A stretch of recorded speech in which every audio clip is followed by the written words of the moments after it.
मी सांगतोय का त्यांचे लोक त्यांच्या धर्मासाठी काही करायला तयार आहेत, आपलेच आहेत ते, काही परकीय नाहीत.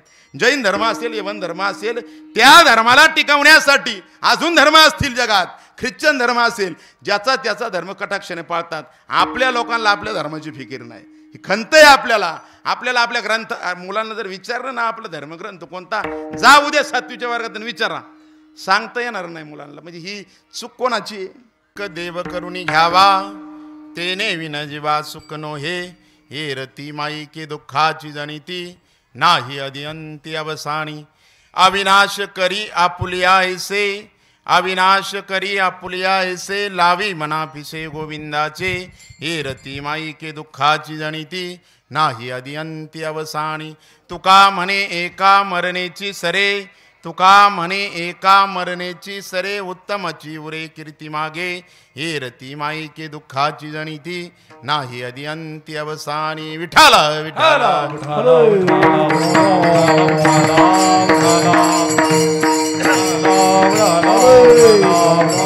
प्राप्त स्थळी सेवेकरता निवडलेला अभंग श्रीमंत श्री जगद्गुरु तुकोबराय देहू निवासी अखिल मानव जातीच्या कल्याणाकरता ज्यांनी अवतार घेतला ते श्रीमंत श्री जगद्गुरु तुकोबराय यांचा 4 चरणाचा उत्कृष्ट असा अभंग आहे. विठाल विठाल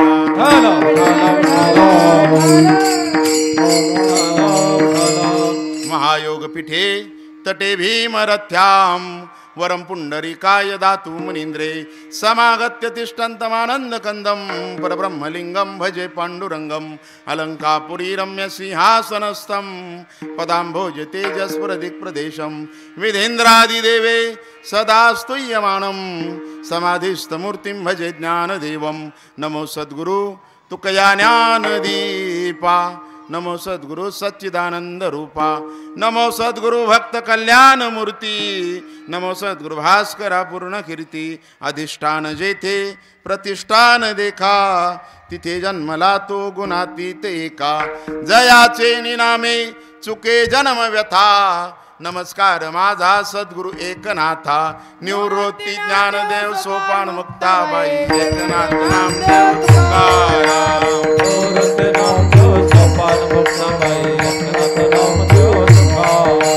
निवृत्ती ज्ञानदेव सोपान मुक्ताबाई, एकनाथ नामदेव तुकाराम. मायबाप टाळे वाजवा.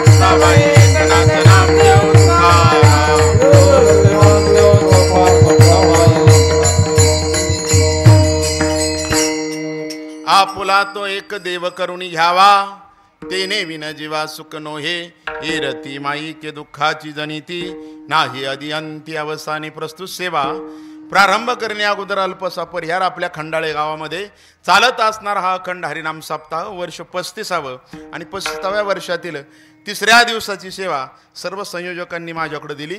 रोकडोबा महाराज जशी बुद्धी देतील तसा अभंगावरती आपण चिंतन करू. विठाला विठाला. या हरिकीर्तनामध्ये गायनावरती साथ करतात हरिभक्तीपरायण राधाकृष्ण महाराज शिंदे, हरिभक्तीपरायण हरिभाऊ महाराज मुदगीर, हरिभक्तीपरायण ओम महाराज बुगदे, हरिभक्तीपरायण वसंत महाराज नरवडे. 2-3 चोपदार आहेत. शांताराम महाराज मुंडावडे, आपल्या गावचे चोपदार सीताराम बाप्पू असतील. आगरकर चोपदार आहेत. विनेकरी बाबा आमचे बबनाबा चिखले दुसरे विनेकरी. तुम्ही सर्व श्रोते सज्जन सर्वांच्या चरणावरती नतमस्तक होतो. मृदुंगमणी हरिभक्तीपरायण बाप्पा महाराज जावळे सर्वांना धन्यवाद देतो. साऊंड सिस्टीम आपल्या कोठावळे महाराजांची आहे. यूट्यूबचं शूटिंग आमिर भाई करत आहेत, त्याचं सौजन्य आपले उद्योजक किरण दरवडे यांचं आहे. या सर्वांना धन्यवाद देऊन सेवेला प्रारंभ करतो. विठाला विठाला.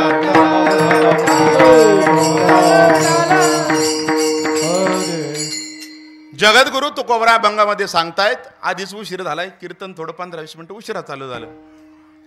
जगद्गुरु तुकोबरा अभंगामध्ये निर्देश करतायत, जर मनुष्याला सुख हवं असेल तर त्यानं काय करावं, देव आपला करून घ्यावा. आता सुख प्रत्येकालाच हवं असतं. काही तर एखादा मनुष्य आहे त्याला सुख नकोय. सुख जर नको असेल तर त्याने हात वर करावा. विचारतोय मी तुम्हाला, अगदी खंडाळे गावातील ग्रामस्थ असतील आणि पंचक्रोशीतून अनेक ग्रामस्थ आलेले आहेत. हिवरे कुंभार असेल, धामारी असेल, केंदूर असेल, रांजणगाव असेल, पिंपरी धुमाला असेल, गणेगाव असेल, कोंढापुरी असेल, या सर्व परिसरातून आलेली परमार्थ स्नेही मंडळी असतील आणि तुम्ही सर्व श्रोते सज्जन आपल्या गावातील. या ठिकाणी सुखासाठी प्रत्येकाचा प्रयत्न चालू आहे.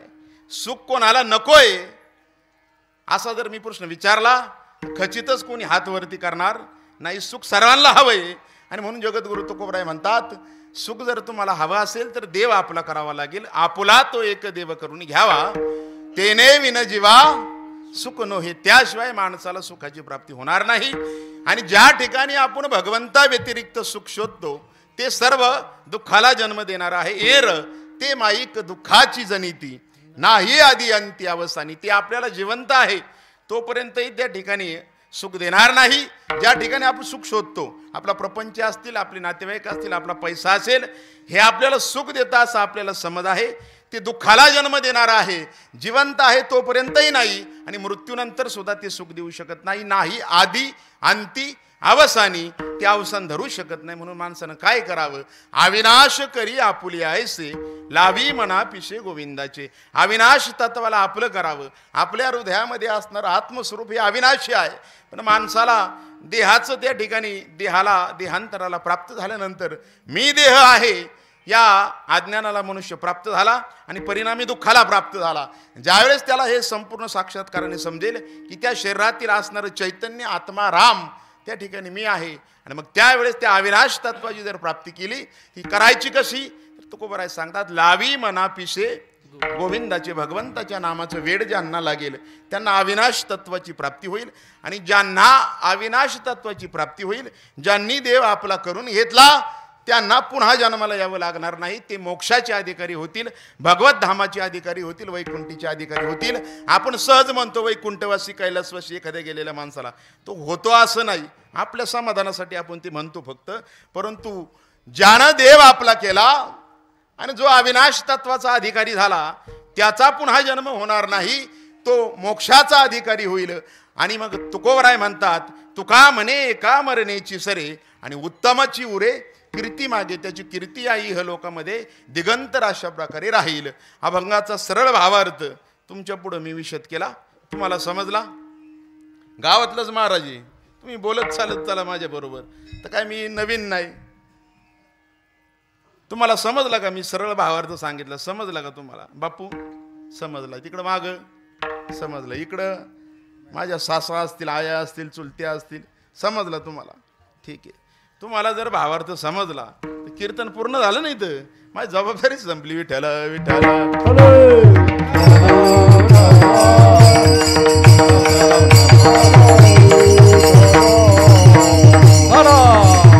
तुकोबरायांची शब्द सुमन समजणं एवढं सोपं नाही.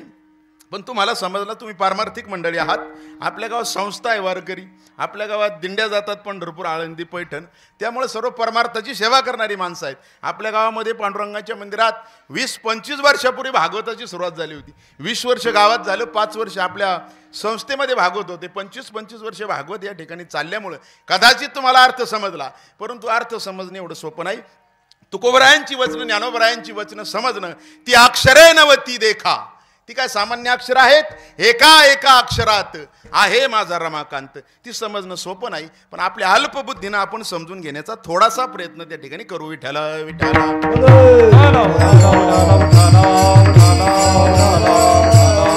ऐका, जगद्गुरु तुकोबराय म्हणतायत, जर माणसाला सुख हवं असेल तर त्यानं देव आपला करावा. आता मी मगाशीच विचारलं, इथं सुख नकोय त्या माणसानं हात वर करावा. तो मनुष्य हात वर करणार नाही. आणि चुकून कोणी हात वर केला ना तर मग त्याला मी काय विचारतो हे कळलेलं नाही, किंवा त्याच्या डोक्यात फरक झालेला असेल. विठ्ठल विठ्ठल. मी सांगतोय म्हणून सुख सर्वांना हवं असं नाही. त्याच्या मागे आपलं अध्यात्मशास्त्र आहे. आपलं अध्यात्मशास्त्र सांगतं सुखम सर्वाय रुच्यते, सुख सर्वांनाच आवडतं. मी जर तुम्हाला प्रश्न विचारला या मुलांना की 2 + 2 = 5, 2 + 2 = 5 किती? 4 का झाले? तुम्ही पाकिस्तानात जा, युरोपात जा, अमेरिकेत जा, नाही तर भारतात या. पुन्हा कुठेही गेले तर 2 + 2 4 होतात. त्याचं कारण आहे त्याच्या मागे गणित नावाचं शास्त्र आहे बाळा, है ना. गणित शास्त्र आहे त्याच्या मागे. तसं आपलं अध्यात्मशास्त्र सांगतं सुखम सर्वाय रुच्यते, सुख सर्वांनाच आवडतं. किंबहुना एकनाथ महाराज सुद्धा भागवतात सांगतात की मज लागी दुःख व्हावे ऐसे कोणी भावी ना जेव्हा, की मला दुःख व्हावं असं कोणाला वाटतच नाही. असं म्हणतो का माणूस? खूप दिवस सुखात गेले 5-10 वर्ष, देवा आता तुझी यात्रा आहे, तुला माझा 900 किलो पेढे वाटतो, खूप दिवस सुखात गेले, आता दुःख येऊ दे, असं कोणी म्हणेल का?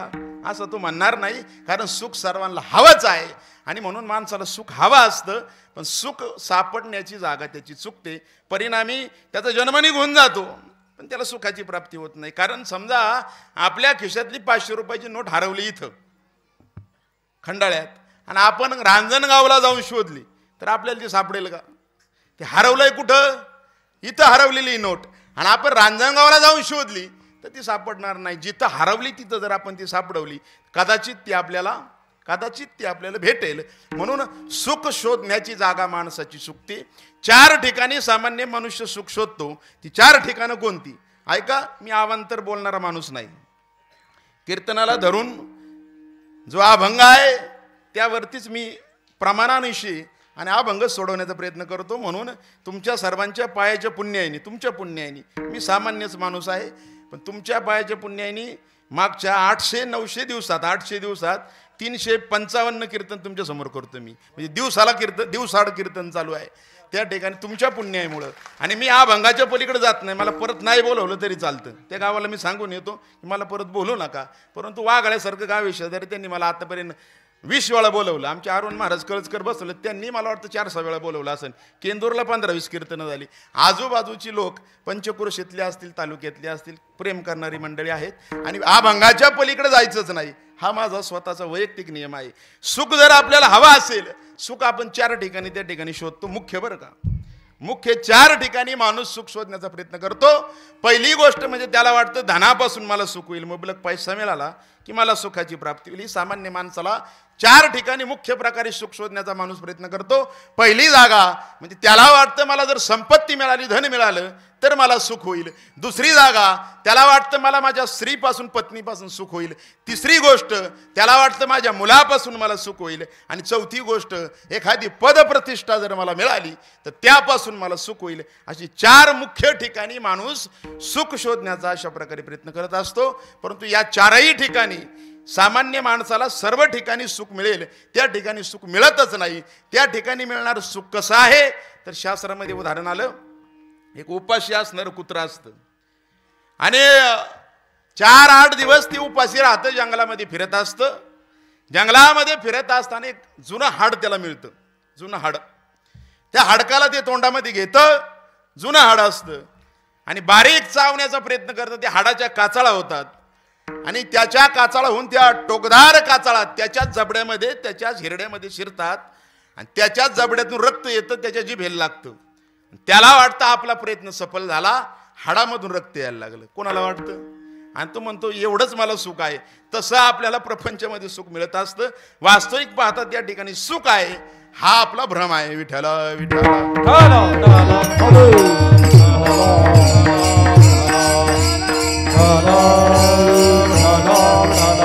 त्या ठिकाणी आपल्याला सुख मिळेल ह्या आशेनं आपला जन्म निघून जातो. आपल्याला वाटतं वर्ष बागेत झाल्या सुख होईल, मुलीचं लग्न झालं सुख होईल, गाडी घेतल्या सुखाची आशा जन्म वाया गेला, क्षण मुक्ती यज्ञ नाही केला.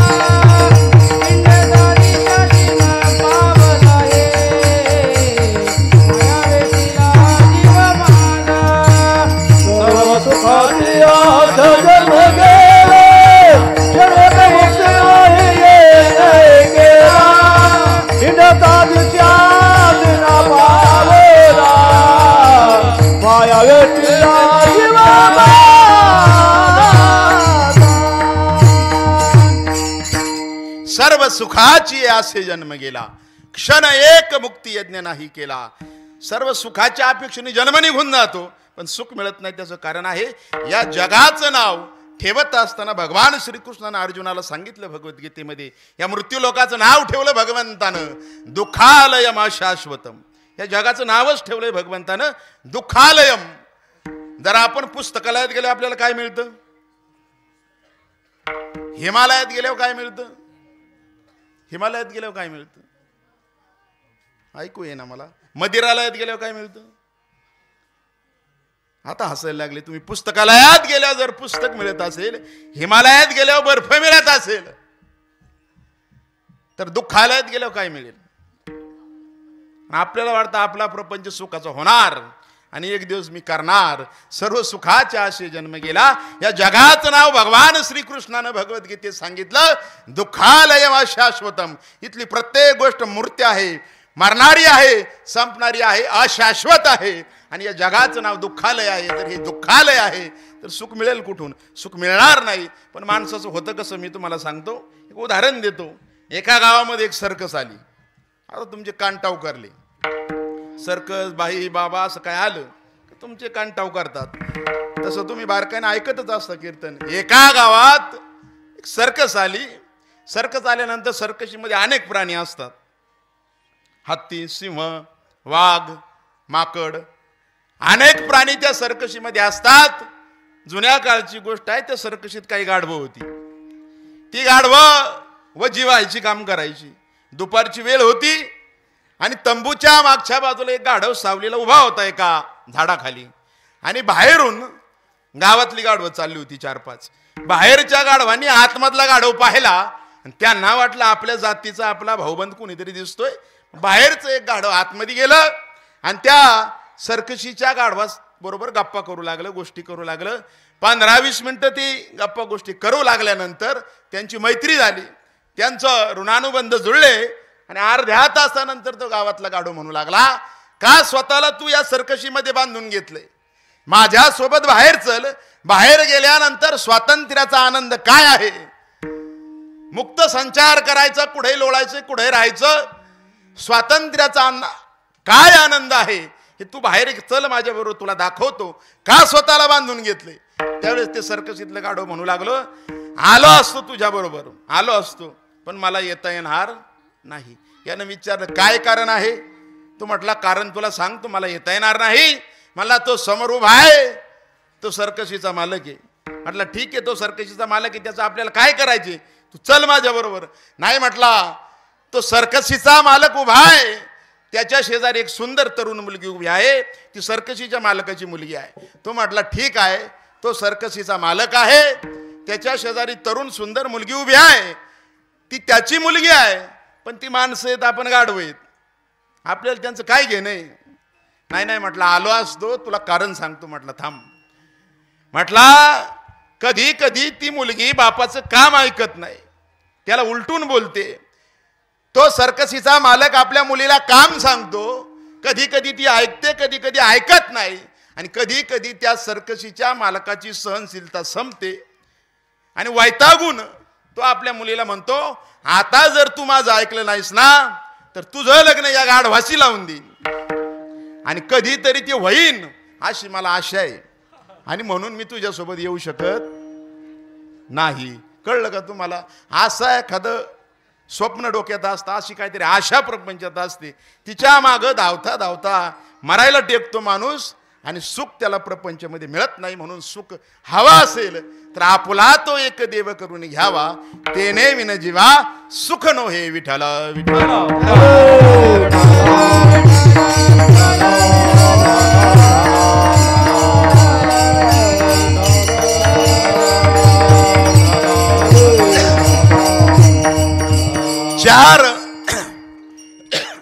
चार मुख्य ठिकाणी माणूस सुख शोधण्याचा प्रयत्न करतो. त्याला वाटतं प्रपंचामध्ये मला मुबलक पैसा मिळाला, धन मिळालं तर मला सुख होईल, मला पत्नीपासून सुख होईल, मला मुलापासून सुख होईल माझ्या, किंवा मला एखादं पद मिळालं, प्रतिष्ठा मिळाली तर मला त्यापासून सुख होईल. या चार ठिकाणी माणूस सुख शोधण्याचा प्रयत्न करत असतो. ऐका, या चारही ठिकाणी माणसाला सुखाची प्राप्ती होत नाही. त्याचं कारण तुम्हाला मी सांगतो. धनापाशी जर सुख असतं तर जगद्गुरु तुकोबरायांनी छत्रपती शिवरायांचा नजराणा माघारी पाठवला. त्यांनी तो स्वीकारायला हवा होता.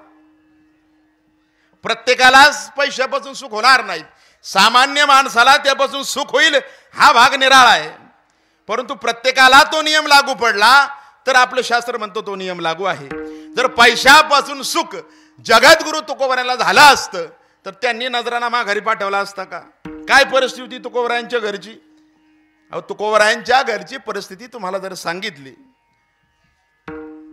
तर त्या ठिकाणी तुकोबरायांच्या घरची परिस्थिती दयनीय होती, गरिबी होती, दरिद्रता होती. तुकोबरायांच्या पत्नीला एकच साडी होती. तीच साडी परत घालायला लागायची त्यांना. दररोज तीच साडी घालायची. एक दिवस लोहगावचे आप्पाजी गुळवे पाटील, आता मी बाजूला जातोय परंतु तुम्हाला सांगतो, आता धनामध्ये सुख असतं तर तुकोबरायांनी त्या धनाचा स्वीकार केला असता. एक दिवस आप्पाजी गुळवे पाटील म्हणजे तुकोबरायांचे सासरे लोहगावचे, त्यांच्या हाताखाली 400 गडी कामाला होते. 1400 एकर ऊस होता. त्या 400 गड्यांवरती लक्ष ठेवण्यासाठी श्याम काका नावाचा एक मुनीम नेमलेला होता. त्या श्याम काकाला वाटलं आपण आपल्या मालकाच्या लेकीचा संसार कसा चाललाय जाऊन पाहून येऊ. इतिहासकारांनी वर्णन केलं, तुकोबरायांच्या काळामध्ये सर्वात गर्भ श्रीमंत असणाऱ्या 2 व्यक्तींची नावे लिहून ठेवली इतिहासकारांनी. पुणे जिल्ह्यामध्ये सर्वात श्रीमंत मनुष्य तुकोबरायांच्या काळातला म्हणजे चिंचवडमधील मोरया गोसाव्यांचे चिरंजीव चिंतामणी देव, सर्वात श्रीमंत चिंचवडचे. आणि 2 नंबरला नाव आलं संबंध पुणे जिल्ह्यामध्ये श्रीमंत कोण तुकोबराच्या काळात, तर आप्पाजी गुळवे पाटील म्हणजे त्यांचे सासरे, ज्यांच्या घरी 1400 एकर ऊस आहे, 400 गडी कामाला आहेत. त्यांचा मुनीम श्याम काका एक श्रीमंताचा मुलगी असणारी आपल्या लेकीचा संसार कसा चाललाय मालकाच्या लेकीचा हे पाहण्यासाठी देहू गावात गेले. आणि भिंतीच्या आडून त्यांनी पाहिलं. काय पाहिलं ऐका तुम्ही. तुम्हाला वाटतं आमचं फार वाटुळं झालं, माझ्या बहिणीचंच चांगले. ऐका, पाहिलं भिंतीच्या आडून 3 दगडाची चूल मांडलेली आहे अंगणामध्ये. त्याच्यावरती एक पातेलं ठेवलंय आणि पाणी उकळायला ठेवलंय. पाणी उकळतंय तोपर्यंत काय केलं जिजाबाईंनी, समोर उंबराचं झाड होतं 100 फुटावरती, तिथे गेल्या 1.5-2 किलो उंबर गोळा करून आणली आणि त्या पातेल्यामध्ये उकडायला टाकली. उंबर उकडली. श्याम काका लांबून पाहतायत लपून. उंबर उकडली. पिठाच्या डब्यात हात घातला, फक्त मुठभर ज्वारीचं पीठ होतं.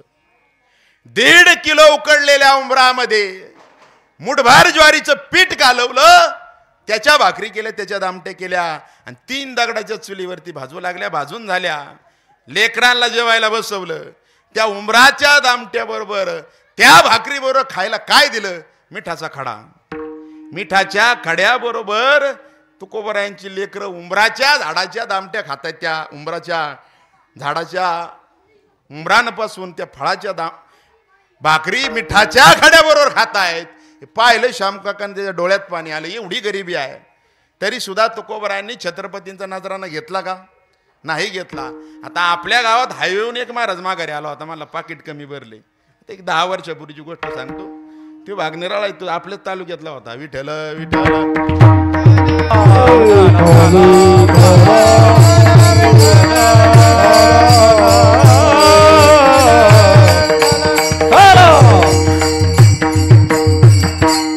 सगळ्यांच्या ओळखीचा म्हणून नाव सांगत नाही फक्त मी.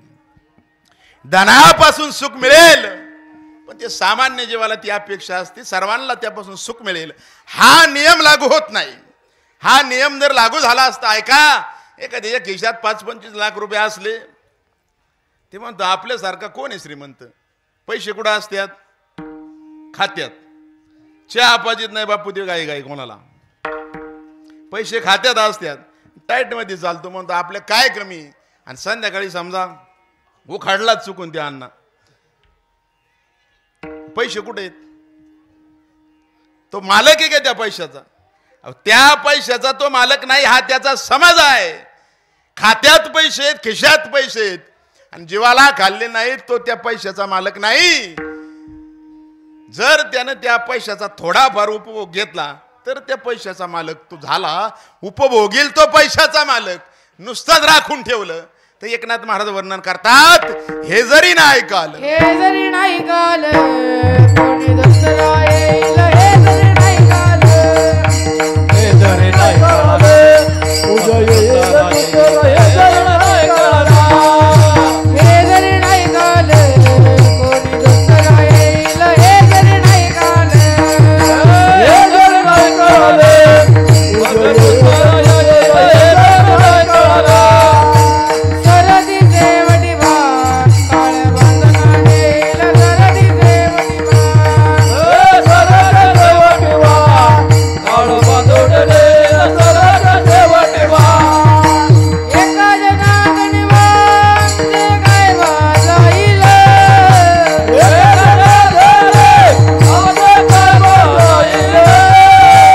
एका जनागणी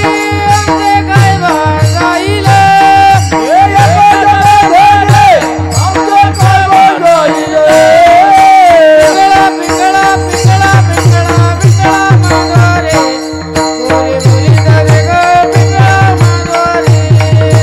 पिंगळा मागोरे गोरी मुली जावे ग पिंगळा मागोरे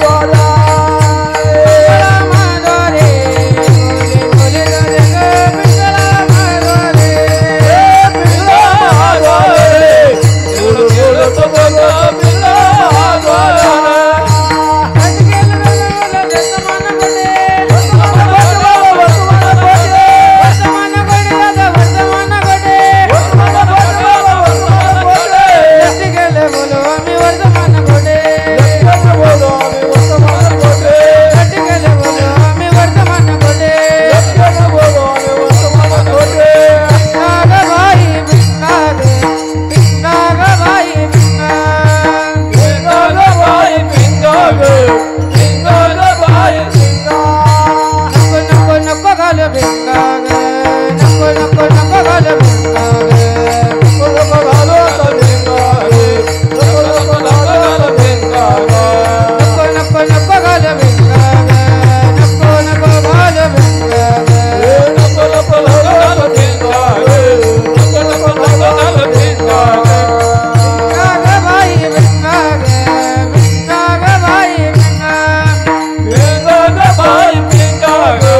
भिंगाग भाई भिंगाग अवघा अवघा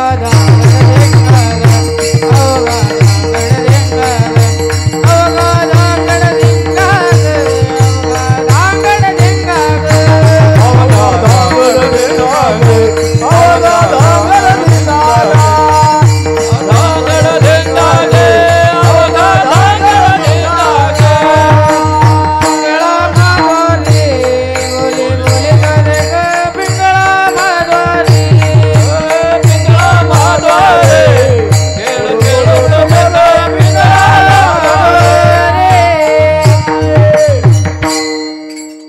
हे जरी ना ऐकाल पुढे दुसरा येईल आपला नातू पंतून खाईल ते आपण जपून ठेवलेलं मग संपत्तीचा मालक उपभोगील तो संपत्तीचा मालक आपल्याला वाटतं धनापासून सुख होईल हा आपला समज आहे दुसरी गोष्ट कारण झालं असतं तर तुकोबरांनी छत्रपतींचा नजराना माघारी पाठवला नसता सर्वांनाच धनापासून सुख होणार नाही सामान्य माणसाला होईल हा भाग निराळा दुसरी गोष्ट माणसाला वाटतं आपल्या पत्नीपासून सुख होईल परंतु कार्तिक स्वामी पार्वती मातेनं त्यांना विनंती केली बाळा लग्न करायचे तुला कार्तिक स्वामीने आईला सांगितलं मी लग्न करणार नाही अतिशय हट्ट धरला त्या वैतागून कार्तिक स्वामींनी शाप दिला आई मी लग्न करणारच नाही पण जी स्त्री मला स्पर्श करेल ती 7 जन्म विधवा राहील आणि म्हणून कार्तिक स्वामींच्या मंदिरामध्ये स्त्रिया जात नाहीत स्त्रियांपासून सुख होईल सामान्य माणसाला पण सर्वांनाच होईल असा न्याय त्या ठिकाणी नाही तिसरी गोष्ट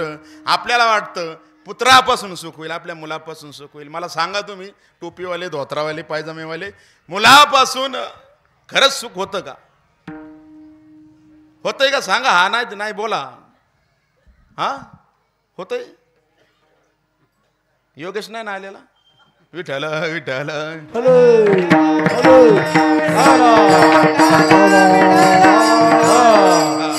लोक नाही म्हणतायत ऐका पुत्रापासून जर सुख झालं असतं ऐका बारकाईनं पुण्यश्लोक अहिल्याबाई होळकरांनी स्वतःचा मुलगा स्वतः मारला हा माझ्या डोळ्यात देखत पापाचरण करतोय, दुराचार करतोय, आपली राजवैभवाची असलेली संपत्ती हा दुराचारामध्ये खर्च करेल माझ्या पश्चात आणि परिणामी स्वतः नरकाला जाईल आणि माझी कुळं नरकाला पाठवेल, माझे पूर्वज नरकाला पाठवेल.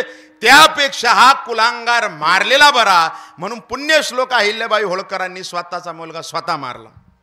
पुत्रापासून सुख होत असेल तर त्यांनी मारला नसता आणि ती राजवैभवाची संपत्ती 12 ज्योतिर्लिंगाच्या मंदिराचा उद्धार केला.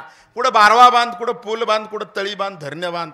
आपले शिक्रापूरचा जुना पूल सुद्धा कोणी अहिल्याबाईंनी बांधलेला आहे आणि अनेक मंदिराचा संबंध भारतामध्ये जीर्णोद्धार केला. ती संपत्ती समाजाच्या धर्माच्या कामामध्ये आणली. पण स्वतःचा मुलगा स्वतः मारला. हा कुलांगार जिवंत ठेवायला नको. पुत्रापासून सुख होईल असं जर असतं तर त्यांनी पुत्राला मारलं असतं का? पुत्रापासून सुख होईल, धनापासून सुख होईल, पत्नीपासून सुख होईल असं माणसाला वाटतं. आणि चौथी महत्वाची जागा, एखादी पद प्रतिष्ठा आपल्याकडे असेल तर माणसाला वाटतं सुख होईल. परंतु एकच प्रमाण मी या ठिकाणी देतो, जास्त देत नाही. तुकोबराय म्हणतात ब्रह्मादिक पदे दुःखाची शिराणी. जर ब्रह्म देतात तर इथली नावं घ्यायलाच नको. विठ्ठला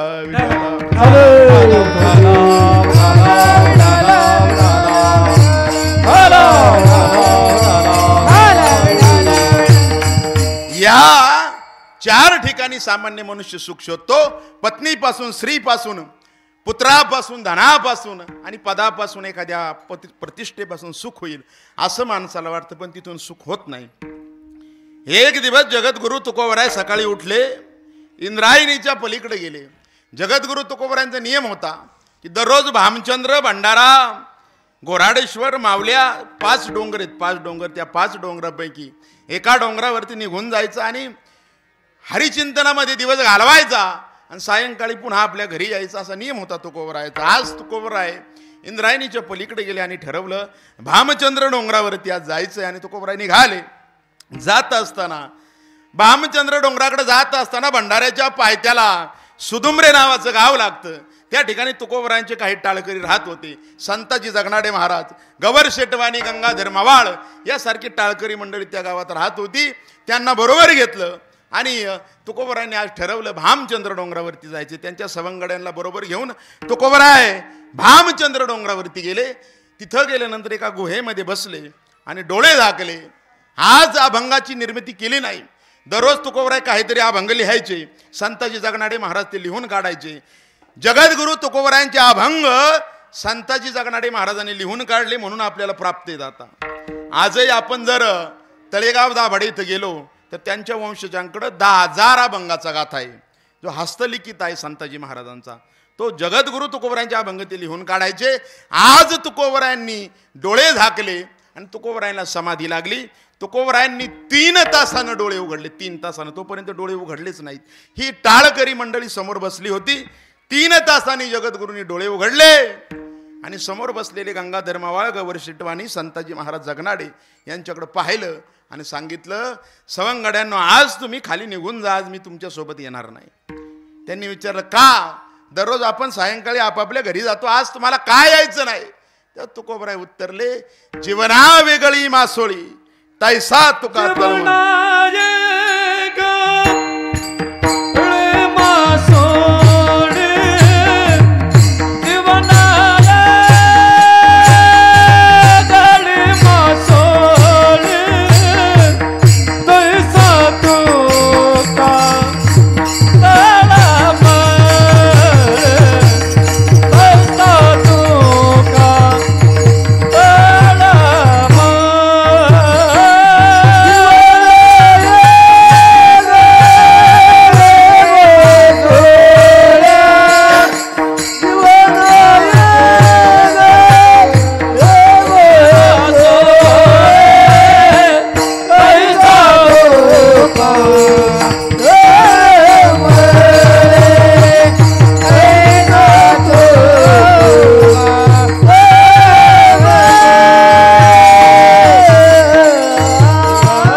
मासोळी तैसा तुका तळमळी. आज मी तुमच्या सोबत येणार नाही.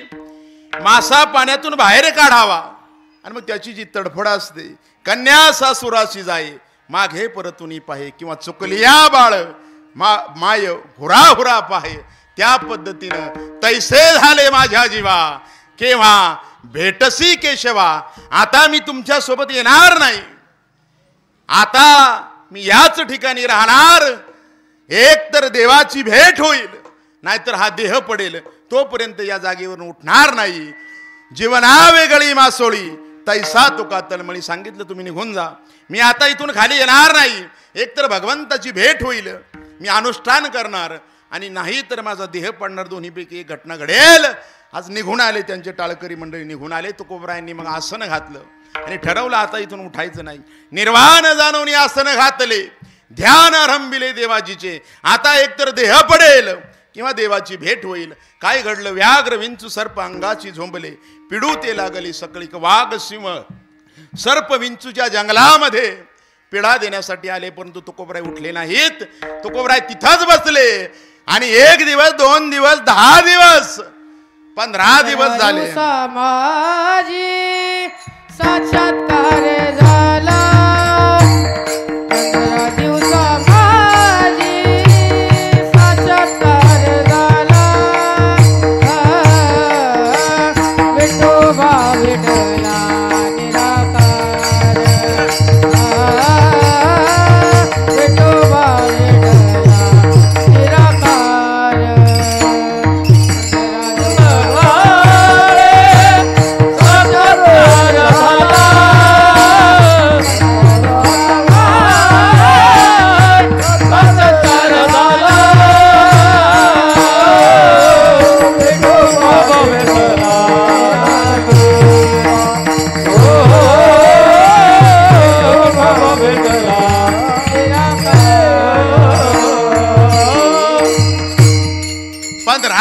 झाले. अन्न पाण्याविना तुकोबराय बसून राहिले, भगवंताचं ध्यान करू लागले. आणि काय झालं? 15 दिवसा माझी साक्षात्कार झाला. विठोबा भेटला निराकार. 15 दिवसांनी साक्षात भगवंताने तुकोबरायला दर्शन दिलं. तुकोबरायला कृतकृत्य वाटलं. जीवनामध्ये भगवंताची भेट झाली आणि एक अलौकिक नाविन्यपूर्ण आनंद त्यांच्या हृदयामध्ये साठवला गेला. आणि मग तुकोबराय देहू गावात माघारी निघून आले. आज तुकोबरायला भगवंताचा साक्षात्कार झाला, भगवंताची भेट झाली. आणि तो झालेला भगवंताच्या भेटीचा आनंद, ते सुख तुकोबरायांनी हृदयामध्ये सामावलं आणि घरी आले. घरी आल्यानंतर जगाच्या कल्याणासाठी त्यांना वाटलं, जे सुख मला प्राप्त झालं, भगवंताच्या भेटीनंतर जे सुख, अलौकिक सुख मला प्राप्त झालं, हे सर्वांना प्राप्त व्हावं. मग तुकोबराय प्रत्येकाच्या घरोघरी जाऊ लागले आणि म्हणू लागले, देव घ्या कोणी, देव घ्या कोणी, देव घ्या कोणी, देव घ्या कोणी, देव घ्या कोणी, देव घ्या कोणी, देव घ्या कोणी, देव घ्या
तुम्हा माझ्या घरी आले आणि लोकांना म्हणू लागले, देव घ्या कोणी, देव घ्या कोणी. का तर देवाच्या प्राप्तीनंतर जे अलौकिक सुख प्राप्त झालं, ते संबंध जगाला व्हावं आणि सर्व लोकांना समाधान सौख्य प्राप्त व्हावं. मग घरी आले लोक, तुकोबराय घरी आले आपल्या आणि म्हणू लागले, देव घ्या कोणी, देव घ्या कोणी. लोक काय म्हटली?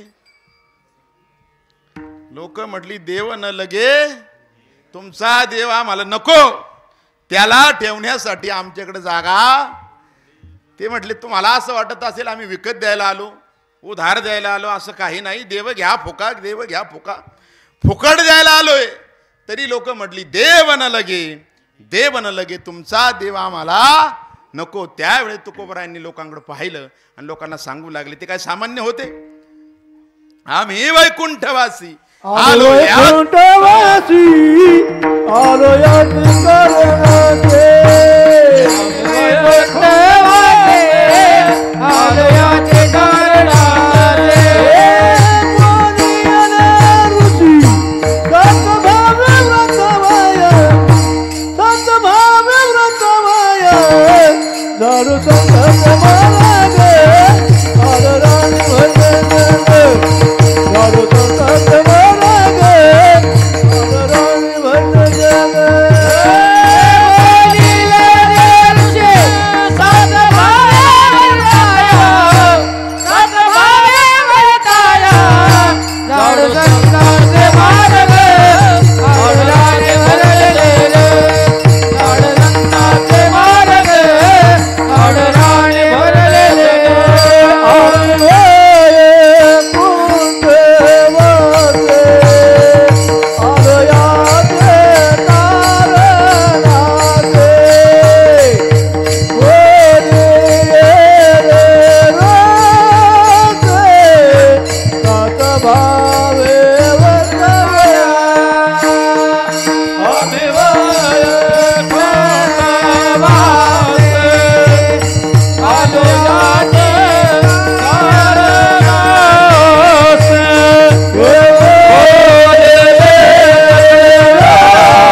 आलो याच कारणाशी. ते त्याच कामाला आले होते. ते काय सामान्य होते का? ते देव देण्यासाठी आले होते, परमार्थ देण्यासाठी आले होते. बुडता हे जनन देखवे डोळा आणि येतो कळवळा म्हणून ते त्याच कामाला आले होते. म्हणून माघारी फिरले नाहीत. आमच्या सारखे असते पळून गेले असते. ते त्याच कामाला आलते. लोक म्हटले तुमचा देव आम्हाला नको, देव न लगे, देव न लगे. त्याच तुकोबराय म्हणू लागले तुम्हाला देव नको आहे ना, नका घेऊ. मग तुम्हाला सुख हवंय का? सुख असा प्रश्न विचारला. काय विचारलं? सुख हवं आहे का? लोक म्हटली सुख हवंच आहे. हा सगळा उपद्व्याप चाललाय कशासाठी? सुख आम्हाला हवंच आहे. त्यावेळी तुकोबराय म्हटले जर सुख तुम्हाला हवंच असेल ना बाबा हो, तुम्हाला देवच आपला करून घ्यावा लागेल. त्याशिवाय सुखाची प्राप्ती नाही. का? सर्व सुखाचे आगर बाप रखुमा देवीवर. त्या ठिकाणाशिवाय, देवाशिवाय दुसरीकडे सुखच नाही. सुख जर तुम्हाला हवा असेल तर देवच आपला करावा लागेल. अभंगाचं पहिलं आपुला तो एक देव करुणी घ्यावा. आपुला तो एक देव करुणी घ्यावा.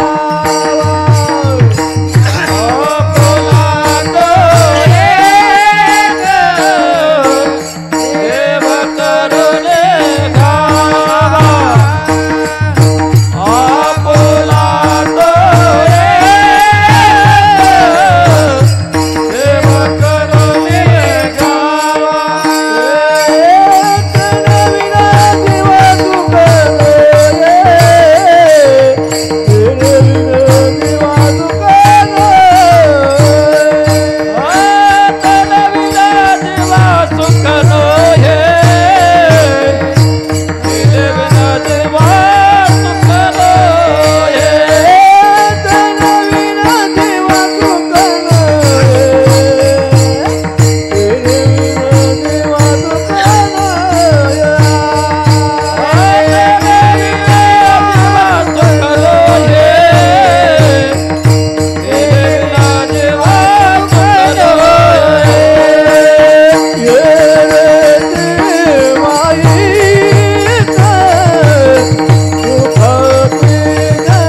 देव करून घ्यावा, तेने विन जीवा सुख नव्हे. त्याशिवाय माणसाला सुखाची प्राप्ती होणार नाही.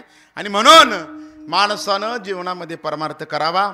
ज्ञानेश्वरी वाचावी, तुकोबरायांची गाथा वाचावी. आपण पाहतो आजकाल आम्ही दसकरेच्या प्रवचनाला जातो, तिथं गेल्यानंतर पुजण्यासाठी ज्ञानेश्वरी मिळेल का नाही या लेकरांना काळजी पडते. मी घरून निघालो, ही म्हणतात महाराज बॅगेत ज्ञानेश्वरी ठेवली का? काय म्हणतात, मला काय विचारतात, ज्ञानेश्वरी ठेवली का? तिथे गेल्यानंतर पोजायला मिळेल का नाही, काय भरोसा आहे? किती खंत आहे मोठी. दशक्रियेला आपण जर प्रवचनाला निघलो तर त्या गावात ज्ञानेश्वरी पूजनासाठी प्रवचन आधी मिळेल का नाही ही काळजी पोरांना पडते. म्हणजे किती आपली संस्कृती खाली चालली. अरे ज्या महाराष्ट्र भूमीमध्ये आपला जन्म झाला, संतांच्या भूमीमध्ये जन्म झाला, गुरुवर्य मामासाहेब दांडेकर म्हणायचे या महाराष्ट्रात जन्माला आला, या साधू संतांच्या भूमीत जन्माला आला आणि त्याने एकदाही पायी पंढरपूरची वारी केली नाही आणि एकदाही ज्ञानेश्वरी वाचली नाही, त्या माणसानं मरूच नाही, त्याला मारायचा सुद्धा अधिकार नाही. कळतंय का तुम्हाला? कळतंय का? मग यंदा सगळे आज शडीला पंढरपूरला चला, विठ्ठल विठ्ठल.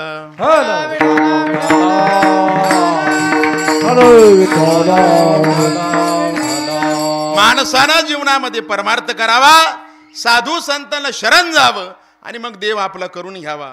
जर साधू संतांना मनुष्य शरण गेला तर साधू संतांच्या कृपेनं भगवंताची प्राप्ती होते. आज जर आपण बारकाने पाहिलं, आपण आळंदी क्षेत्राला गेलो, आता आपल्याला साधू दिसत नाहीत, आपल्याला सिद्ध नकोच आहे, आपल्याला प्रसिद्ध हवाय. आपल्याला कीर्तनकार कसा हवाय? प्रसिद्ध, सिद्ध नको. ही खंत आहे लोकांची. समाज बदलत चाललाय. आपण आजही आळंदीला गेलो, ज्ञानेश्वरी संपूर्ण पाठ असणारे किती कीर्तनकार आहेत, संपूर्ण गाथा पाठ असणारे किती कीर्तनकार आहेत, पण माणसाला ते दिसत नाहीत. किती खंत मोठी आहे. पहा, आजही आपण आळंदीमध्ये गेलो आणि का कार्तिकीची गर्दी भरलेली आहे आणि आपलं दर्शन होणार नाही अशी वेळ आली. लाखोची गर्दी आळंदीच्या वारीला कार्तिकीला, पण आपण शांती ब्रह्मगुरुवर्य मारुती बाबा कुरेकरांचं जरी दर्शन घेऊन आलो ना तरी माऊलींचं दर्शन घेतलं अखेर आहे. आजही आपण आळंदीला गेलो, खूप गर्दी आहे, पण डॉक्टर नारायण महाराज जाधव डॉक्टर बाबांचं जरी दर्शन घेऊन आलो ना तरी आपण माऊलींचं दर्शन घेतलं अखेर आहे. आजही आपण आळंदीला गेलो, खूप गर्दी आहे, पण ज्ञानेश्वरी कंठभूषण आमचे गुरुवर्य नंदकिशोर दादांचं जरी दर्शन घेऊन आलो तरी माऊलींचं दर्शन घेतले अखेर आहे. असे साधू आळंदीत आजही आहेत, पण लोकांना माधू हवेत, त्याला कोण काय करणार आहे? विठ्ठल विठ्ठल.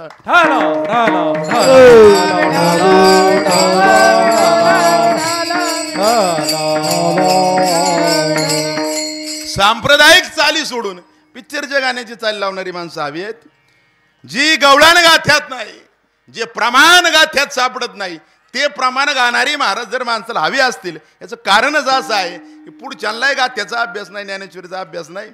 त्यांना वाटते चांगलं गातंय, पण ते काय गातंय हे सुद्धा पाहणं गरजेचं आहे. विठ्ठल विठ्ठल.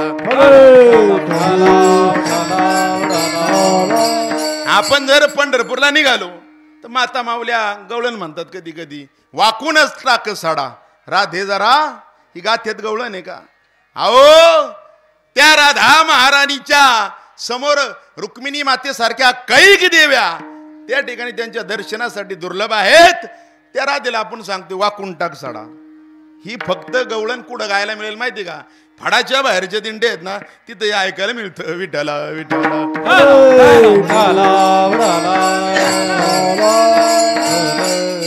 गाथ्याच्या बाहेर ज्ञानेश्वरीच्या एवढं वाङ्मय मोठे, 4 वेद 6 शास्त्र 18 पुराण 1.25 लाख श्लोकाचं महाभारत आणि 100 कोटी श्लोकाचं रामायण, आपल्या साधू संतांचं वाङ्मय, या अभंगाच्या बाहेर जायची गरजच काय महाराजाला? पण लोकांनाही त्याचं ज्ञान राहिलं नाही आणि मग लोकांना बाहेर जाणारी जास्त आवडतात. विठ्ठल विठ्ठल.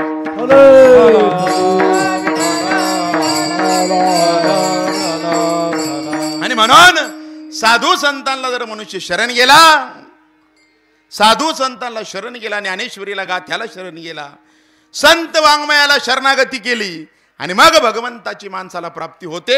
सद्गुरूच्या कृपेनं, संतांच्या कृपेनं देवाचं दर्शन होतं आणि मग माणसाला सुखाची प्राप्ती होते. सुख तिथं आहे, पण मनुष्य शोधतो कुठं? प्रपंचामध्ये, जिथं सुख मिळणार नाही. का मिळणार नाही? तुकोबराय वर्णन करतात अभंगाचं 2रं चरण. येरत माये का दुःखात जनात, येरत माये का दुःखात जनात, येरत माये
का दुःखात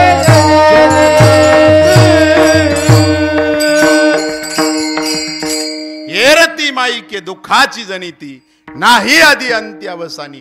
ज्या ठिकाणी आपण सुख शोधतो देवा व्यतिरिक्त एर जेवढं आहे, प्रपंच असेल, नातेवाईक असतील, संपत्ती असेल, दुःखाची जनिती नाही आधी अंती अवस्थाने, ते माणसाला सुखाला प्राप्त होणार नाही. म्हणून साधूला शरण जावं, देवाची प्राप्ती करावी, याच्यामध्ये सुख आहे. आम्ही 2 वर्षापूर्वी वृंदावनला गेलो होतो, आत्ताही जाऊन आलो. म्हणूनच सलाईन मारून उभा आहे मी. आता सलाईन टोचून आलोय का आता 4 ते 6 मग उभा राहिलोय. कारण काल कीर्तन, आत्ता उद्या सकाळ पिंपरी, संध्याकाळी फुलगाव. आता कीर्तनच बंद करायचं असं ठरवलं मी, आठवड्यात एखादं करायचं. कारण मला तसं सांगणारी 50-100 जण झाली.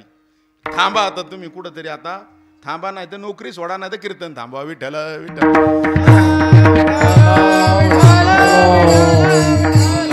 2 वर्षापूर्वी वृंदावनला गेलो होतो. तिथे एक महान साधू राहतात, प्रेमानंद महाराज. साधू मध्ये काय क्षमता असते मी तुम्हाला सांगतो.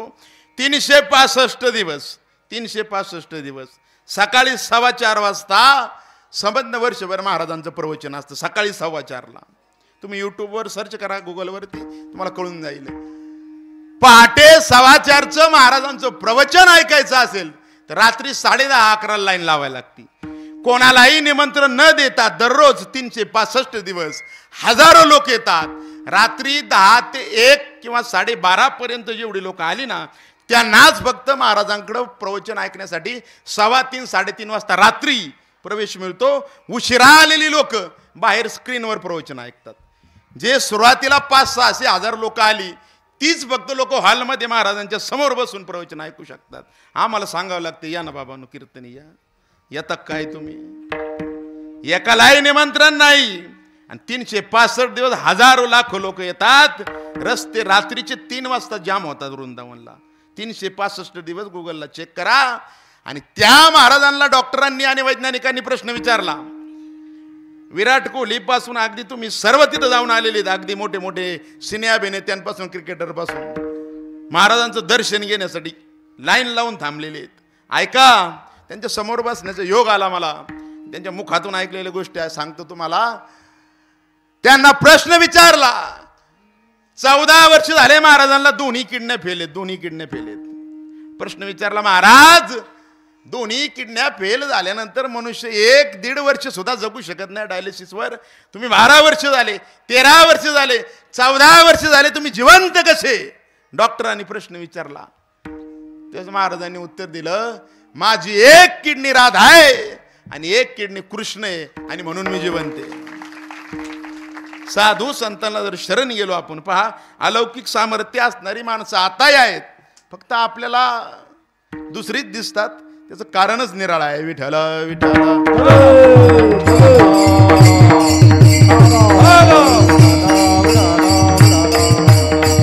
त्या साधू संतांना शरण जा आणि अविनाश तत्व आपलं करा. नाना शास्त्र पठत लोका नाना दैवत पूजनम आत्मज्ञान विन पार्था सर्व कर्म निरर्थकम.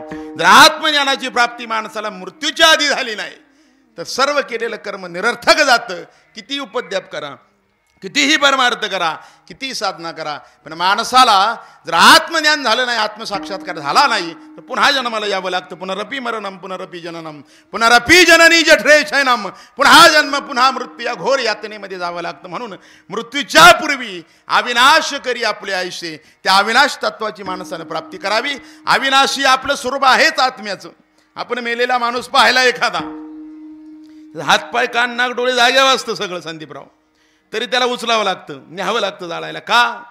काय गेलं त्यातलं? त्यातला राम गेला, चैतन्य गेलं, प्राण गेला, आत्मा गेला. जो राम गेला तो सत्य होता म्हणून आपण म्हणतो राम नाम सत्य. गेला तो सत्य होता, राहिलाय ते असत्य आहे, ते शरीर तो नव्हता. मग गेलेला जो होता आत्मा, ते चैतन्य, ते जर आपण आहोत तर त्याला आपण पाहिलं का जीवनात? आपण फक्त देहाला मी समजतो म्हणून दुःखाला प्राप्त होतो. त्या चैतन्याला पाहणं म्हणजे अध्यात्म. आधी आत्म, आधी स्वतःला पाहणं म्हणजे अध्यात्म. आधी आत्म म्हणजे अध्यात्म. त्या आत्म्याचं ज्ञान मिळवण्यासाठी, त्याचा अनुभव घेण्यासाठी हा देह मनुष्याला भगवंतानं दिला.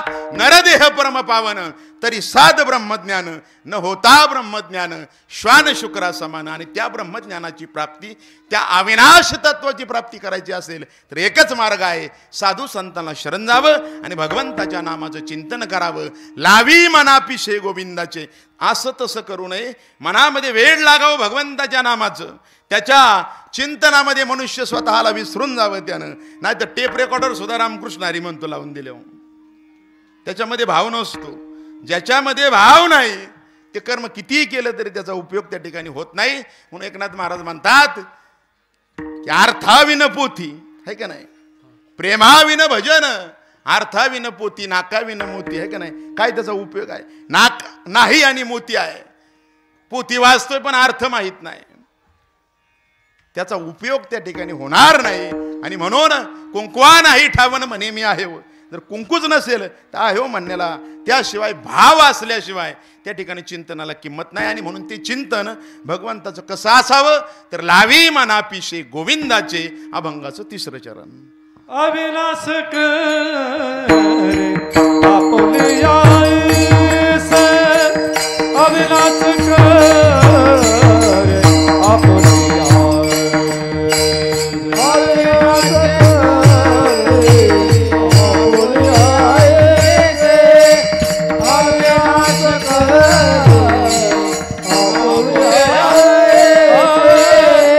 अविनाश करे आपुले आईस,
आपुला तो एक देव करुणी घ्यावा, तेने विन जीवा सुख नोहे.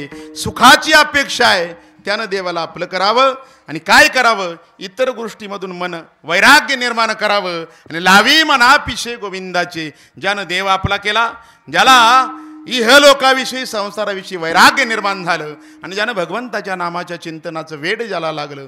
तुकोबराय वर्णन करतात, तुका म्हणे एका मरणेची सरे, उत्तमाची उरे कीर्ती मागे. ऐका, आपण हिंदू धर्मामध्ये जन्माला आलो, 10-12 मिनिटं राहिले, तसं 7:20ला चालू झालं होतं, पण मी वेळेत थांबणार आहे आज. त्याचं कारण असं आहे, मी जर उशीर केला आज तर तुम्ही उद्यापासून 8 वाजता याल, तुमचा भरोसा नाही, 3रा दिवशी. तसे तुम्ही 7:30च्या पुढंच येत आहे. तुम्हाला माहिती आहे यांचं हा हू करून झालं का मग निघा. आणि म्हणून उद्यापासून तुम्ही वेळे यावेत म्हणून मी पुढं जाणार नाही. आलं का तुमच्या लक्षात? लक्षात येत आहे तुमच्या? उद्यापासून तुम्ही जरा लवकर येण्याचा प्रयत्न करा. हे हरी कीर्तन आपल्या आत्मकल्याणाचं साधन आहे. का होतं या ठिकाणी? ते आपल्यासाठी, ऐकणाऱ्यांसाठी. आणि ज्याला अंतकरणापासून ऐकायचं त्यांनी 7 ते 9 वेळेमध्ये त्या ठिकाणी उपस्थित राहणं गरजेचं आहे. आणि म्हणून तुम्ही सर्वांनी पहा, दुसऱ्या गावची लोक लवकर आली, हिवऱ्याहून लोक लवकर आली, पिंपरीहून लवकर आली, गणेगावहून आली, कोंढापुरीतून आली, दामारीहून आली, केंदूरहून आली, रांजणगावहून आली, आपल्या गावची मागून आली. म्हणजे तुम्ही थोडासा विचार करत जा. म्हणजे तुम्ही आलात, तुम्ही बहुसंख्येने आलात, त्याबद्दल मला इथं सेवा करतो, हे तुमचं भाग्य. मी साधा वारकरी माणूस आहे, मला काही विशेष नाही दिला देवे सुस्वर, मला विशेष काही येतच नाही बारकाने जर विचार केला. पण तुम्ही या सर्वांचं प्रेम, तुमच्या पायाची पुण्य आहे आणि म्हणून मी उभा आहे. नंतर येत असतं ज्यादा तर लोकांनी मला काला दिला असता गावात. मला नानाने सांगितलं काला हिवऱ्याला, मी त्याला वेळ दिला नाही. मला वाघाळ्याने चालू वर्षी मागल्या आठवड्यात काला करू म्हणून मागं लागली 4 जण, मी काला केला नाही. म्हटलं मला वृंदावनला जायचे. निमगाव भोगीने काला मला करायला सांगितलं, मला दुसरीकडे काल्याची सेवा होती. आणि म्हणून तुम्ही सर्व प्रेमाची मंडळी आहात म्हणून मी उभा आहे. अन्यथा असो, तुका म्हणे का मरण्याची सरे, उत्तमाची उरे कीर्ती मागे. जीवनामध्ये असं कार्य करून जावं माणसानं की त्याचं कार्य, त्याची कीर्ती माघारी राहावी आणि त्यानं पुन्हा जन्माला येऊ नये. ऐका, आपण हिंदू धर्मामध्ये जन्माला आलो, ज्या धर्मामध्ये आपण जन्माला आलो त्या धर्माचं सुद्धा आपल्याला गांभीर्य राहिलं नाही. कशाहून सांगतो मी, डोळ्यानं पाहतो आपली लेकरं, आपली माणसं रानामध्ये कुठं तुळस उगवलेली असते, दारामध्ये कुठंतरी कोपऱ्याला उगवलेली असते, पाय लागतो माणसाचा. तुळशीचं महात्म्य एवढं मोठं आहे की त्या तुळशीला आपला पाय लागतो. याच्यावरून समजून येतं की आपल्या मुलांना आपण किती संस्कार करतोय. आपल्या मुलांचा पाय लागतो, मोठ्या लोकांचा लागतो, मुलांचं सोडून द्या, मी डोळ्यानं पाहतोय. बाकीचे लोक त्यांचा धर्म कटाक्षानं पाळतात, त्यांना मला नावं नाही ठेवायची, पण त्यांच्या धर्माचं ते अनुकरण, प्रत्यक्ष अनुकरणच करतात. तुम्ही यवनांचा धर्म पहा, तुम्ही जैन धर्म का, आपलेच बांधव जैन धर्म, परधर्मीय नाहीत. धर्म वेगळा जरी असला तर वैदिकच असणारा तो धर्म आहे. पण आपल्याच रांजणगावात त्यांचा एक कार्यक्रम झाला, तुम्हाला नाही म्हणून सांगतो, रांजणगावात झाला, आणि एक कार्यालय बुक केलेलं होतं, आणि संपूर्ण शिरूर तालुक्यातले मारवाडी आले होते. त्यांचे एक साधू आले, त्यांनी हातामध्ये त्यांच्या देवाची एक मूर्ती आणली होती, आणि ते म्हटले इथं सिंहासनावरती ठेवायचे. आणि फक्त एकच शब्द त्यांनी उच्चारला की आपला देव या खुर्चीवरती, या सिंहासनावरती ठेवायचं आहे. देवाचं सिंहासन कसं असावं? अरे हिऱ्या मानकानं सोन्यानं मढवलेलं असावं. असा कसा मी देव ठेवू तिथं? रांजणगावची घटना सांगतो मी तुम्हाला, लांबची नाही सांगत. काय केलं आपल्या शिरूर तालुक्यातल्या मारवाड्यांनी?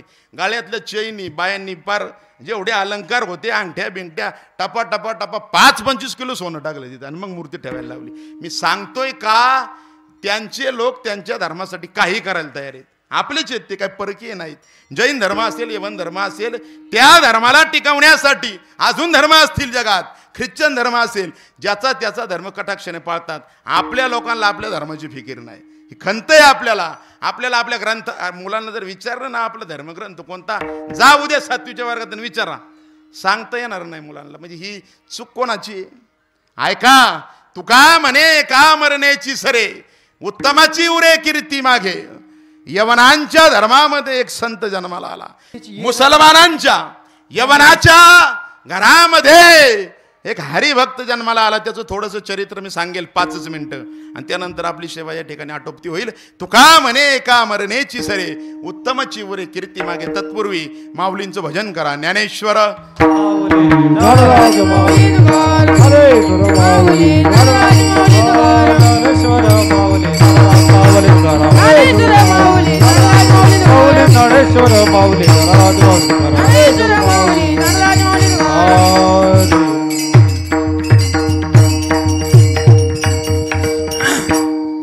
पैठण गावामध्ये मुसलमानाच्या कुळामध्ये एका मुलाचा जन्म झाला. पहा, तो सुद्धा हरिभक्त व्हावा. अहो, दगड पुजले जावेत. अरे माऊलींनी ज्या दगडाला टेकून ज्ञानेश्वरी सांगितली, त्या दगडाचं मंदिर झालं. माणसं सुधारणात. तुकोबरायांनी ज्या शिळेवरती बसून 13 दिवस भगवंताच्या नावाचं जप करत उपोषण केलं इंद्रायणीच्या काठावरती, आणि गाथावरती आल्या. अरे ज्या दगडावरती तुकोबराय बसले त्या शिळेचं मंदिर झालं शिळा मंदिर. देहूला दगडाची मंदिरं व्हावीत. अहो, ज्या रेड्याच्या डोक्यावरती माऊलीने हात ठेवला त्या रेड्याचं मंदिर झालं आळ्या पाट्याला. 24 तास 12 महिने विना चालू आहे. 24 तास. आणि आपल्याला रोजाने विनेकरी आणावं लागतात. विठ्ठल विठ्ठल.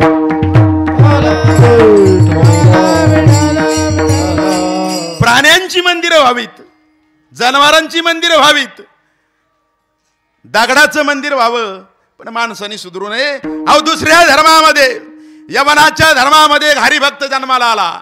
ऐका त्याचं चरित्र 5 मिनिटं सांगेल. पैठण गावामध्ये यवनाच्या कुळामध्ये एक मुलगा जन्माला आला. वडील वारले. मुलाला कोपऱ्यापासून हात नाहीत, गुडघ्यापासून पाय नाहीत, आणि तो मुलगा हळूहळू मोठा झाला. 18, 19, 20 वर्षाचा झाला, आणि त्याच्या कानावरती हरिकीर्तनाचा आवाज गेला. आणि आपल्या आईला म्हणू लागला, आई, गावामध्ये संत भानुदासांचं कीर्तन चालू झाले, आणि भानुदासांचं कीर्तन चालू झाले. आई, मला कीर्तनामध्ये नेऊन सोड. आई म्हटली, तुला रोजच कीर्तनात नेऊन सोडायचं? 18-20 वर्षाचा घोडा झालाय, तुझं वजन 50-60 किलो झाले, तुला हात नाही पाय नाही, खांद्यावरती नेऊन सोडायचं? मी कंटाळले आता तुला मी कीर्तनात नेऊन सोडणार नाही. त्यावेळेस तो मुलगा म्हणू लागला, आई, एकदा फक्त शेवटचं मला कीर्तनामध्ये नेऊन सोड. उद्यापासून तुला म्हणणार नाही मला कीर्तनात नेऊन सोड. लुळ्या पांगळ्यांनी कीर्तनाला यावं, ज्याला हातपाय ते घरी येत. आईनं तो ओंडका खांद्यावरती घेतला, आणि त्या 50 किलोच्या 18-20 वर्षाच्या मुलाला, ज्याला कोपरापासून हात नाही, गुडघ्यापासून पाय नाही, मंडपाच्या मागच्या बाजूला आणून सोडला. पोटानं खरडत ते मुलगा पुढे आला, आणि भानुदास महाराजांच्या समोर बसून कीर्तन ऐकू लागला. भानुदास महाराजांनी कीर्तनामध्ये सांगितलं की आज आपलं शेवटचं कीर्तन आहे पैठणातलं. उद्या सकाळी पंढरपूरला आपली दिंडी निघणार आहे. ज्यांना पंढरपूरला वारीला यायचं त्यांनी चला. आणि त्या मुलानं विचारलं, त्याचं नाव कुर्मदास. त्या मुलानं विचारलं, महाराज मी येऊ का वारीला? कोण विचारतय? ज्याला हात नाही पाय नाही, जो यवनांच्या कुळामध्ये जन्माला आला आणि हरिभक्तीनं धन्य झाला, तो मुसलमानाच्या कुळामध्ये जन्माला आलेला हात पाय नसलेला मुलगा विचारतो, महाराज मी येऊ का वारीला? कोणता महाराज इथं उभं राहून सांगणारे वारीला येऊ नको? काय ताकद आहे त्याची? भानुदास महाराज म्हटले, कुर्मदासा तू पण चल वारीला. हसले थोडेस, हा कशाचं येणार आहे? सांगितलं, उद्या 6 वाजता आपल्या दिंडीचं प्रस्थान होईल. उद्याचा मुक्काम बीड. पहाटे 2-2:30 वाजता असतो कुर्मदास उठला. पायानं खरडत खरडत घसरत लोटांगण घेत बीडला पोहोचला आणि लोकांना सांगितलं, मागून संत भानुदासांची दिंडी येत आहे, जेवणासाठी व्यवस्था करा. जुन्या काळात नियोजन नव्हतं. आरोळी ठोकली, मागून संत भानुदासांची दिंडी येत आहे. कोणी भाकरी आणा, कोणी मिरची आणा, कोणी चपाती आणा, भात आणा, जेवणाची व्यवस्था करा. 300-400 लोक आहेत. लोक मागून आली. जेवणाची व्यवस्था तयार झालेली होती. संध्याकाळी भानुदास महाराजांचं पुन्हा कीर्तन झालं. महाराजांनी सांगितलं, उद्याचा मुक्काम मांजरसुंबा. हा भल्या पहाटे पुन्हा उठला. पोट्यानं खरडत कुर्मदास मांजरसुंब्याला गेला. तिथं जाऊन पुन्हा आरोळी ठोकली. संत भानुदास महाराजांची दिंडी मागून येत आहे. 400-500 लोक आहेत. कोणीतरी भाकरी, कोणीतरी भात, कोणीतरी भाजी मिरची गोळा करा. हे ते एक सित वेचिले अन्न, होय कोटी कुळाचे उद्धरण. लोकांनी जेवण तयार केली. दिंडी मागून आली. महाराजांनी सांगितलं, पुढचा मुक्काम सांगत गेले. एक मुक्काम. पुढचा मुक्काम आंबेजोगाई, पुढचा मुक्काम लहुळ गावी आपला होईल, असं कीर्तनामध्ये सांगितलं. लहुळ गावाला मुक्काम झाला. त्या गावाला मुक्काम झाल्यानंतर कीर्तन आटोपलं. मागच्या 10-12 दिवसापासून वारकरी चालत आलेत. कीर्तन झाल्यानंतर भानुदास महाराज त्या कुर्मदासाजवळ गेले. त्याला म्हटले, कुर्मदासा आता तुझी प्रतीक्षा संपणार, तुझी वारी पूर्ण होणार. विटेवरचा मालक तो देव तुला भेटणार. फक्त 2 मुक्कामावरती पंढरपूर आलेला आहे. उद्याचा मुक्काम आपला करकमला होईल आणि परवा दिवशी आपण पंढरपूरला मुक्कामाला पोहोचू. त्यावेळेस तो कुर्मदास म्हणू लागला, महाराज आता मला इथून पुढे वारीला येता येणार नाही. माझं पुण्य अप्र पडलं म्हणून पंढरीची वारी माझी पूर्ण होणार नाही. एक काम करा महाराज, तुम्ही पांडुरंगाचं दर्शन घेतल्यानंतर माझ्या वतीने एकदा पांडुरंगाच्या पाया पडा आणि देवाला सांगा, देवा त्या कुर्मदासाचं पुण्य अप्र पडलं म्हणून तुझ्या दर्शनासाठी पंढरपूरपर्यंत येता आलं नाही. माझ्या वतीने एकदा पाया पडा. त्यावेळेस भानुदास महाराज म्हटले, कुर्मदासा काय येणार नाही? 12-15 दिवस आलायस, 2 दिवसासाठी काय येणार नाही? त्यावेळेस तो पालथा झोपलेला कुर्मदास उताना झाला आणि त्याच्या पोटामध्ये असंख्य खडे रुतलेले आहेत.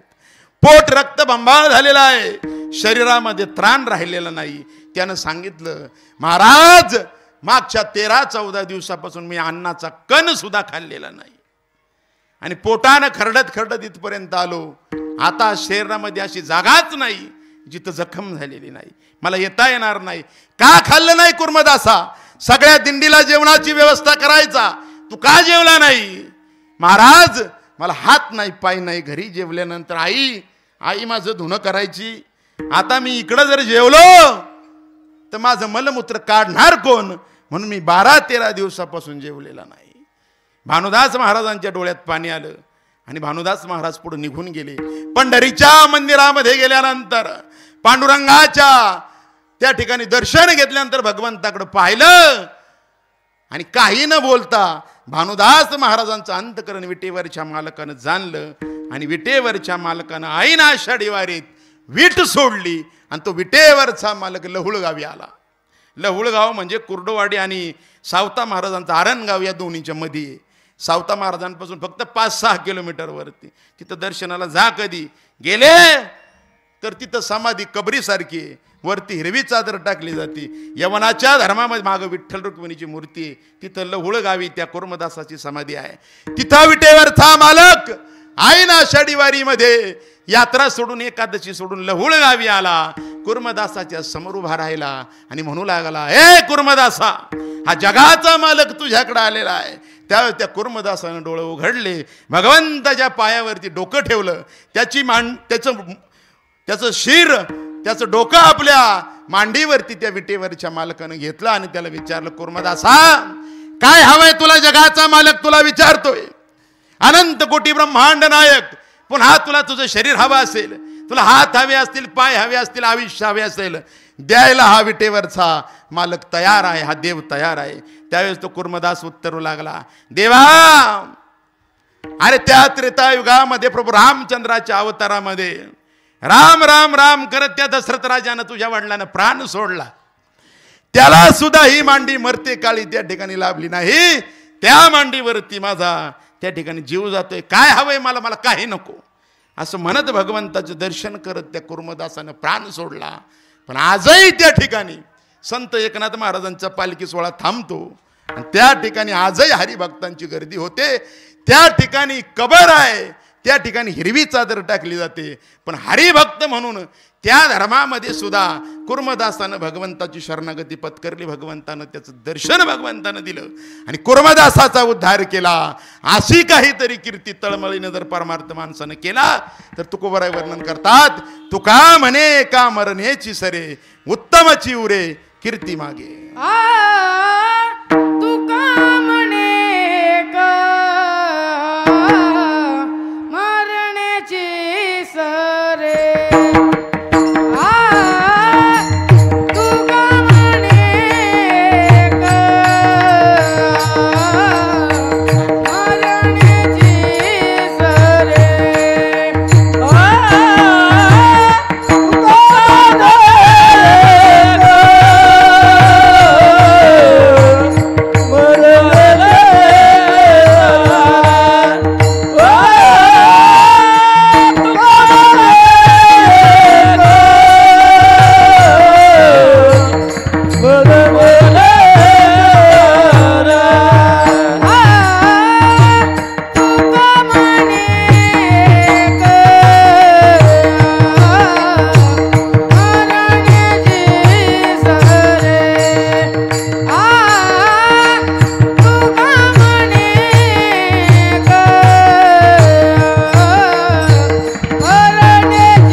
दुःख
आपुला तो एक देव करुणी घ्यावा, तेने विन जीवा सुख नोहे, एरती माई की दुःखाची जनिती, नाही आधी अंती अवसानी. या जगद्गुरूंच्या अभंगावरती थोडंसं चिंतन करण्याचा आपण प्रयत्न केला. या ठिकाणी अखंड हरिनाम सप्ताह खंडाळे वर्ष 35वे, यात्रा उत्सव कमिटी, त्यानंतर सप्ताह कमिटी, हनुमान प्रास्तातिक भजनी मंडळ, रोकडोबा महाराज पालखी सोहळा, भक्तिवेदांत वारकरी शिक्षण संस्था, शांतीब्रह्म एकनाथ महाराज पालखी सोहळा, समस्त ग्रामस्थ खंडाळे यांच्या संयुक्तानं, या सहकार्यानं, देणगीदारांच्या सहकार्यानं चालत असणारा अखंड हरिनाम सप्ताह असाच वृद्धिंगत होत राहो अशी रोकडोबरायाच्या चरणी या ठिकाणी प्रार्थना करतो. आणि झालेली सेवा पंढरीश परमात्मा विठोबारायाच्या चरणावरती समर्पित करून याच ठिकाणी वाणीला पूर्णविराम देतो. विठ्ठल जय जय विठ्ठल. विठ्ठल जय जय विठ्ठल.